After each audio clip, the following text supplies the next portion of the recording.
A lot of people seem to really think that Donald Trump had a great week or something, with his press secretary Caroline Leavitt even tweeting this, quote, "In 1 week, President Trump reached trade deal with UK, negotiated trade deal with China, secured ceasefire with the Houthis, secured ceasefire between India and Pakistan, freed American hostage Eden Alexander from Gaza, signed historic executive order to slash drug prices." But to be honest, this was one of Donald Trump's worst weeks as president, and here's why. For starters, his so-called trade deal with the UK hardly accomplished anything other than let the rest of the world know that we're an unreliable trading partner, and prices are still going up for American families. Same with Trump's deal with China, which wasn't even a trade deal. Trump realized that China wasn't going to budge on anything, so Trump reduced his own tariffs that he put on China, but still left some tariffs enabled, so American families should still expect to pay more. The Houthis say there is no ceasefire, despite whatever Trump is saying, and the India-Pakistan ceasefire, that was negotiated with 35 other presidents as well. But Donald Trump, you can just take credit for whatever you want because you're the best president ever, big guy. I really want us all to get along, but at some point there has to be some kind of accountability. For the past 10 years, liberals and Democrats have been bullying and harassing anyone that is a Republican or a conservative. As evidenced by Trump's first term and now second term, it is obvious that no matter what he does, cure cancer, solve world peace, it does not matter. Because he is Trump, leftists and Democrats will always hate every single thing he does. You're telling me that if Kamala Harris was president right now and she was doing every single thing that Trump was doing, over $1 trillion into our economy, meeting with world leaders all over the globe, they would be praising her 24/7. If it's not obvious to you by now that 90% of media is completely biased, I don't know if there's any hope for you. You have to give credit where credit is due. If Kamala Harris was doing all this stuff, I didn't vote for her, but if she did all this, I would be praising her. And you guys continuously believe all these negative stories about Trump when you never take the time to actually look into the story.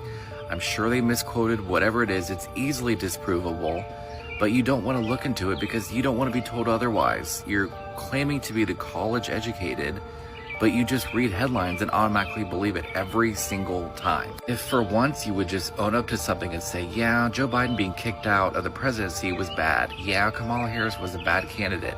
I would have so much more respect for you, but you continue to just deny everything and act like the Democrat Party's not in shambles. President, what do you say to people who view that luxury jet as a personal gift to you? Why not leave it behind? You're ABC fake news, right? Why not? It's only ABC. Well, a few of you would. Let me tell you, you should be embarrassed asking that question. They're giving us a free jet. I could say, no, don't give it. Exactly. You didn't have to accept it. And I'd also like to say it's not even just the fake news. It's your own propaganda machines that are also turning against you on this matter. Okay, because we have Ben Shapiro speaking out really loudly about this right now. We also have Newsmax. I'll play a little clip from them really quick. What do you think of accepting this gift? I really don't like this. I gotta say, it makes me really uncomfortable, and it's not just that, this is not a gift. And go watch the whole thing, because this ain't just clipped to make them sound bad. The whole entire panel, she was just like, what the fuck, what the fuck, what the fuck. Okay, you guys all toted this, what was it, the phrase, drain the swamp? Yeah, we're gonna drain the swamp. You elected the swamp monster. You elected a fucking troll. A whole-ass swamp monster. You said, yeah, he's worth billions of dollars and he's got a sidekick who's the richest man in the world. That is how we're going to drain the swamp. What the fuck did you expect? Anyways, my name is Mercedes Chandler. Give me a follow or you won't see my face again. Thank you. Goodbye. Has Trump ever sat down and had a dinner, just broken bread with MAGA supporters? Have you ever seen him invite like a large group of MAGA supporters to the White House? Past presidents have done that. They've had people all the way down from, wealthy businessmen, all the way down to just regular old people, supporters of theirs, special dinners at the White House at some point during their term. Trump never did it in his first term, and he hasn't done it yet. Think about it. Don't count the rallies. The rallies do not count. Has Trump, or better yet, would Trump be caught dead in a room up close and personal, like within breathing distance of a MAGA supporter? Do you ever just see him hanging out with MAGA supporters, shaking their hands, hugging them, doing autographs, that kind of stuff? No. You only see the rallies where he's at a distance. And he's used them. He's used the MAGA supporters, and now he got everything he needed, and he doesn't need them anymore. And it's so painfully obvious. So if you are MAGA, take my words to heart. When was the last time you saw Trump sit down with a group of true MAGA supporters and have like a glass of wine or a Coke or a hamburger? You haven't, and you won't. As much as I hate to say, I told you so, to all of the Latinos who voted for Trump, especially those who have undocumented friends or family members, take a look at this story and let me know what you think. Me siento totalmente traicionada y sé que a lo mejor no lo digan. Angustiada, desesperada y decepcionada. Así dice estar esta madre cubana Lillian Pais luego de que su esposo fuera deportado por la administración del presidente Trump, a quien ella le dio su voto. Creía que quizás con el mandato del presidente, las personas que eran delincuentes eran los que se iban a ir y los que tenían pues un récord sea limpio y demás, pues iban a tener una oportunidad. ¿Qué está pasando? ¿Qué está pasando? ¿Dónde está mi esposo? Y pues bueno, ella me dice que lo habían detenido. Do you still stand behind and support this man? The same man that's deporting people with melanated skin? If you're a Latino and you voted for Trump, are you feeling deceived yet? Are you feeling lied to?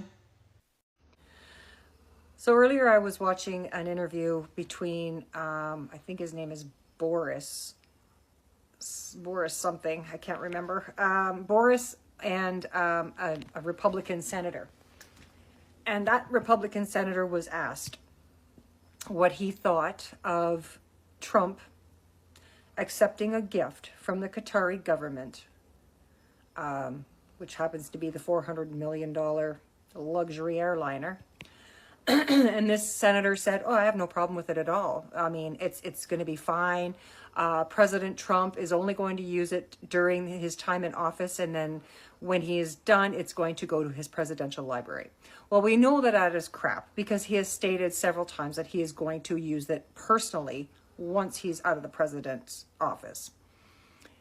So then he was asked, okay, how would you respond if it was Joe Biden or Barack Obama receiving this gift?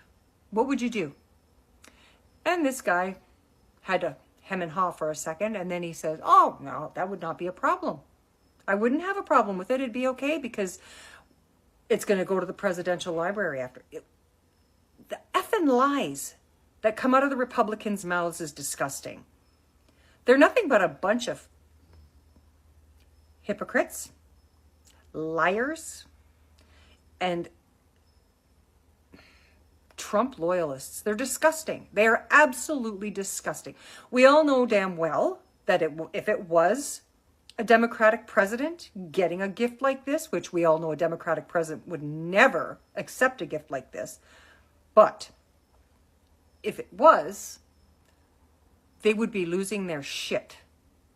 They would be calling for impeachment. They would clearly state it's against the law, because it is against the law. It's in the Constitution. They're not allowed to accept gifts. And yet Donald Trump doesn't care. He's just going to do whatever Donald wants to do because Donald is the king. Anyway, it's disgusting. You know, like I've said it several times, that the hypocrisy within the Republican Party is absolutely disgraceful. It's disgusting.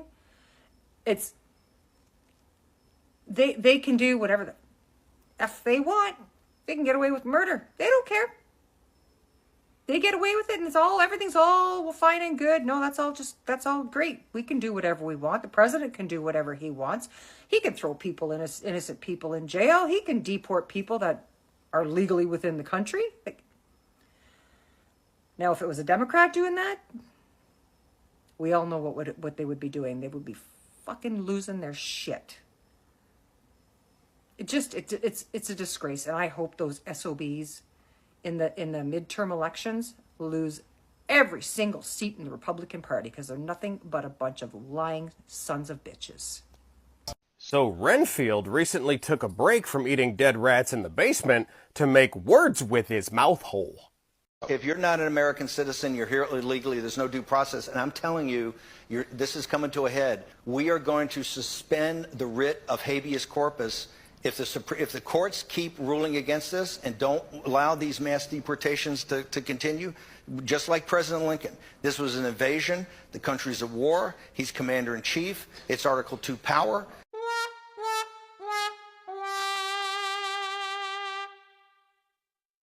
The Supreme Court's going to have to make a decision about President Trump's Article 2 powers.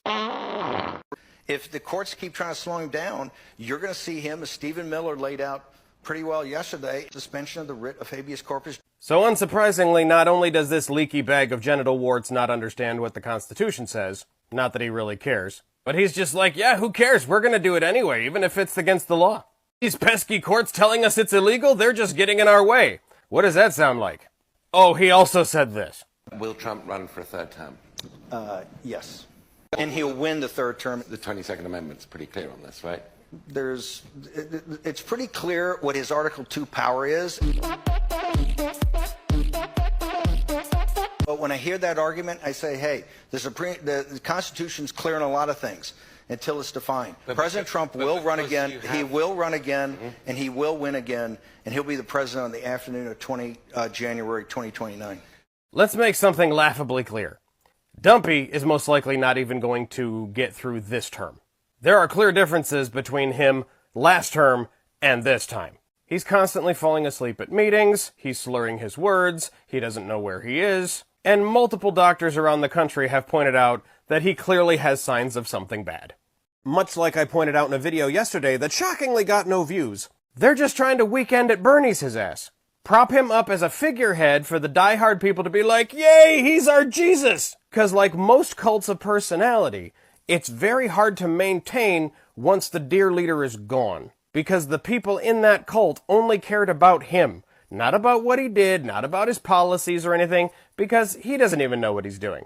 They only care about him personally. Once the head of the snake is gone, they're not going to have a reason to exist. They're just going to slowly disperse and wander aimlessly through the forest, muttering something to themselves about drag queens. Sure, J.D. Vance will try to take up the mantle, but nobody likes him. There's quickly going to be a lot of infighting, and it's going to fall apart. We just need that to happen sooner rather than later because they're currently trying to burn down absolutely everything. And you don't even have to take my word for it. This is coming from cult experts like Knitting Cult Lady. These people are a fucking plague that needs a massive amount of penicillin. This man, do you know if the president has any plans to meet with any of the folks involved with any of the family businesses over there or see any of the sites that are going to be Not to my knowledge, and let me just get to the premise of your question that both of you have raised. I think it's frankly ridiculous that anyone in this room would even suggest that President Trump is doing anything for his own benefit. He left a life of luxury and a life of running a very successful real estate empire for public service, not just once, but twice. And again, the American public reelected him back to this White House because they trust he acts in the best interest of our country and putting the American public first. This is a president who has actually lost money for being president of the United States. I don't remember these same type of questions being asked of my predecessor about a career politician who was clearly profiting off of this office. That is not what President Trump does, and this White House holds ourselves to the highest of ethical standards. Why is she so defensive? When you're that defensive, that tells me something is going on. Hey everybody, welcome to Tabitha Speaks Politics. I am your girl Tabitha. If you've come across this video and are not subscribed to my channel, go ahead and click that subscribe button. If you've come across this video floating around out there on social media, make sure you're following me on all of my social media pages. You can find me on TikTok, on Threads, on Instagram, on Skylight, on Blue Sky, and the home base is on YouTube. I'd appreciate your subscription. I'd appreciate your follow. Your girl is trying to get to 500,000 followers across all of her social media pages. Why is Caroline Leavitt so upset?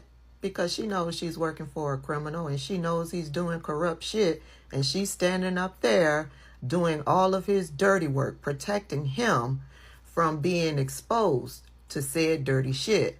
Now we know he's involved in all types of corrupt shit. We know that this presidency is being used to enrich his pockets and all of those in his administration. And what is the latest? Donald Trump is being gifted a $400 million private jet from the Qataris. Somebody actually got down in my comment section trying to big up Donald Trump, stating that he's got a trip planned to meet with those over there in Saudi Arabia and the Qatari government in regards to the G side. Baby, if you think this man is going to meet with those people to save Gaza, I got some magic beans to sell you. This man is going to meet with those people because he's got personal plans for whatever it is that he's got going on. And for what I understand, it's a Trump hotel involved. He's trying to get built over there. I don't know that to be true. That's allegedly. But yeah, he's going over there to enrich himself. He doesn't care about Gaza, and he certainly doesn't care about Americans. And regarding this right here, I don't know who snitched, but somebody snitched. It got exposed to the media. And the media has been asking questions in regards to this supposed $400 million private jet that he says, he did a press conference today and said that the jet is being gifted to the Department of Defense. But they dug further and found that the jet would be used by him. It would be used by him, and once he's no longer president, then it'll be shipped on over to his presidential library. Now, all of this is against the law. I think they said the emoluments clause. I'm not sure. Don't hold me to that, but it's against the law. He cannot accept a gift of this magnitude. But Donald Trump is weaseling around, slithering around, spewing lies, telling lies, trying to figure out a way how to get this jet. He does not like Air Force One. He wants something more modern, so something more up to date. And there's actually a new jet on order to become Air Force One. The problem is it won't be ready while he's in office. So he wants something now. And I bet you this was the answer to him getting something now. It's just not going. It's not going over well. People aren't accepting it like that. And when I say people, I mean the MAGA nuts. And when I say MAGA nuts, I mean Laura Loomer. Laura Loomer's not happy. She went out there on Twitter, on X, and she made a post. And in that post, she said she is very disappointed. Let's get into what she had to say, shall we? Laura Loomer posts, "I love President Trump. I would take a bullet for him." And they try to tell us that it's not a cult. This woman is posting on a public platform telling the world that she would take a bullet for Donald Trump. And what has Donald Trump done for Laura Loomer? Other than invite her out to Mar-a-Lago. You know, the rumor is that they was knocking boots. They was in the sheets, behind the scenes. That's a rumor. I don't know if that's true. But I know that Shaboinka ain't that good for you to be willing to take a bullet for Donald Trump. No, sir. Stormy Daniels told us it wasn't all that. Anywho, back to what Laura Loomer's got to say. "I love President Trump. I would take a bullet for him, but I have to call a spade a spade. We cannot accept a $400 million gift from jihadists in suits. The Qataris fund the same Iranian proxies and Hamas and Hezbollah who have murdered U.S. service members, the same proxies that have worked with the Mexican cartels to get jihadists across our border. This is really going to be such a stain on the admin if this is true. And I say that as someone who would take a bullet for Trump. I'm so disappointed." She didn't say it not once. She said it twice. To whose benefit is that? Is that to soften the blow to the MAGA nuts or to Donald Trump himself? She's softening the blow to Donald Trump so he won't retaliate against her. Is that what it is, baby? It's a cult. It's a cult. It's a cult. If it walks like a duck and quacks like a duck, it's a motherfucking duck. But she's not done. She got more to say. Not only will the President of the United States be flying around on a $400 million jet paid for by Qatar, but don't forget our own U.S. Attorney General Pam Bondi was once a registered foreign lobbyist on behalf of Qatar. Say what now? I don't know about you, but I had no clue that Pam Bondi was a foreign lobbyist. That means she needs to register as a foreign agent. She was lobbying our government on behalf of Qatar? Laura Loomer is spilling some tea. Blondie was compensated $115,000 per month by Qatar. What? The Qataris was paying Pam Bondi $115,000 a month to lobby our government on their behalf, and fucking Congress approved this woman's nomination?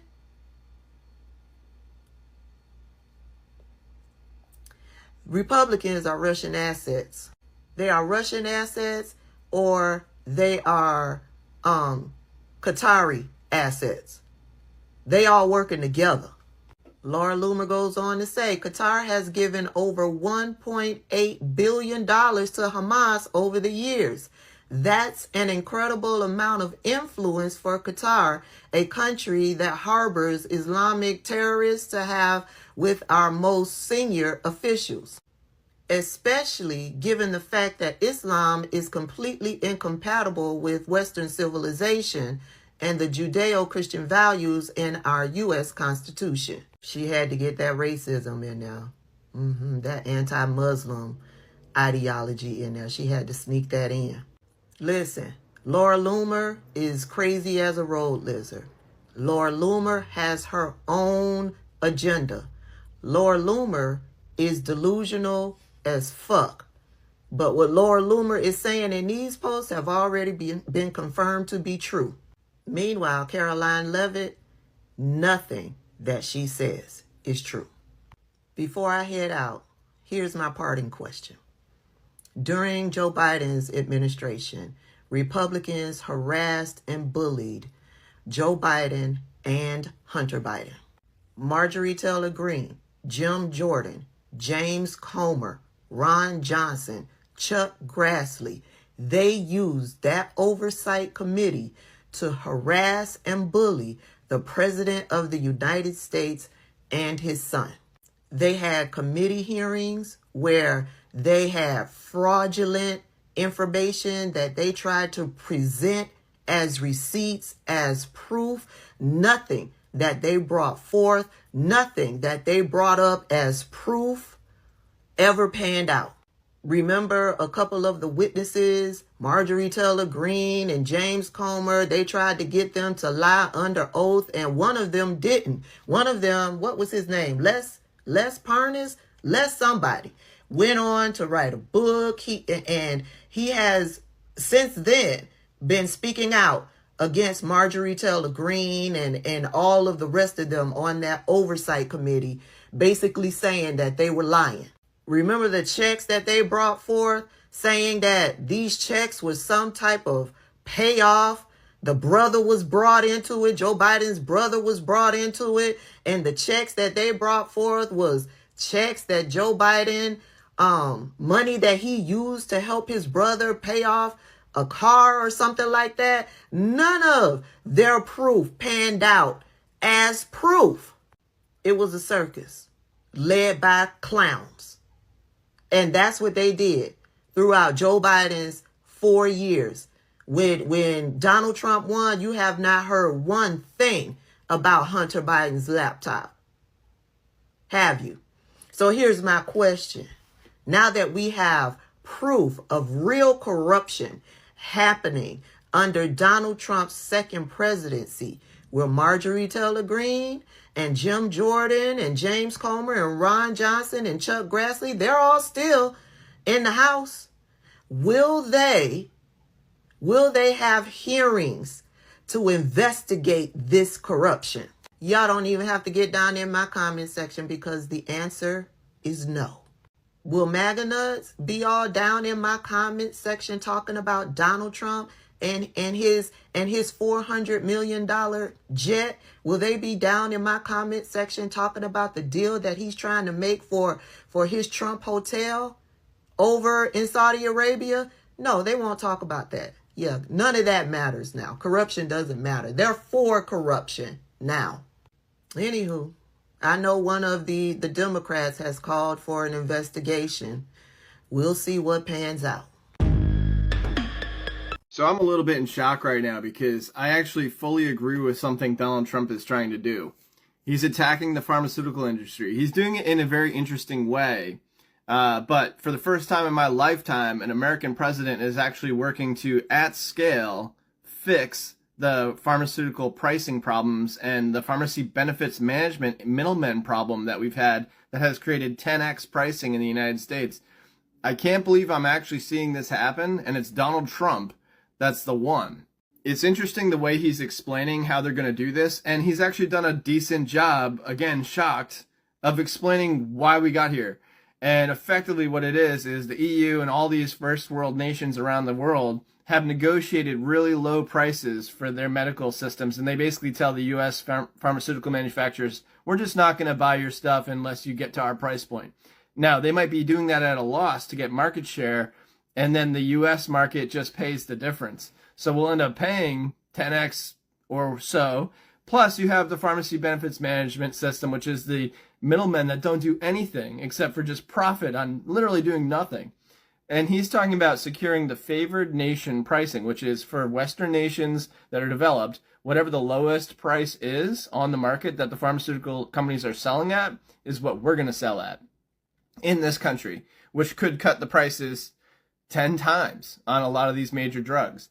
Now, on top of all that, you've got the system where the pharmacy benefits middlemen make all this profit, and he now is going to try to address and cut that out. Now, his method to this is also going to be that he needs this to be passed in some real legislation, and he's tying it to their new tax break bill. So he's going to make it really hard for Democrats to not vote for this because everybody has wanted this for forever. So it's interesting. He's trying to now fix the pharmaceutical industry in this new tax bill and then also give trillions of dollars to rich people. So what are Democrats going to do?